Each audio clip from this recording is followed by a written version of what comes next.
আর আর মহাদেব, জয় শ্রীরাম। আশা করি তোমরা কেমন আছেন? তোমরা খুব ভালো আছেন, আমিও খুব ভালো আছো।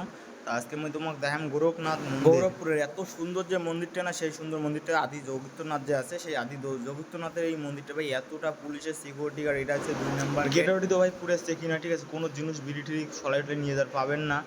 আর গেটের ওটি চেক আপ করছে, ওই জন্য মনে হয় কোনো ভিডিও করবে না, তার ভিতরে আসিয়ে ভাই ভিডিও করছো।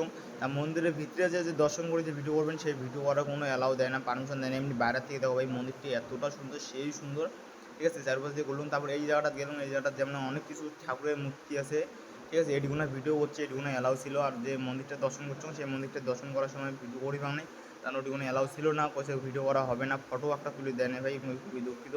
আর তোমরা তো কাউ আসেন, অবশ্যই আসবেন ইউপির মধ্যে গোরখনাথ মন্দির ভাই, সেই সুন্দর, সেই সুন্দর, মানে সেই সুন্দর। এই যে মূর্তি কটা দেখে পাচ্ছেন, কন্ত দেখে এটা কিসের মূর্তি, অবশ্যই কমেন্ট করে জানাবেন। তোমরা আরেকটা জিনিস দেখেন, এই জিনিসটা দেখো ভাই, এই মানে এটার মধ্যে চললে পার পিস 20 টাকা, একজন করে 20 টাকা নেবে, অবশ্যই চলবেন, মানে 1 পাক করে ঘুরাবে। ফাইনালি আমি চলে যাচ্ছি গোরখনাথ গৌরবপুর মন্দির। ভাই ভাই তোমার ঠিক কিছু না, একটা হলে কমেন্ট লিখে হার আর মহাদেব লিখে পুরো ভিডিওটা শেয়ার করে দেবো।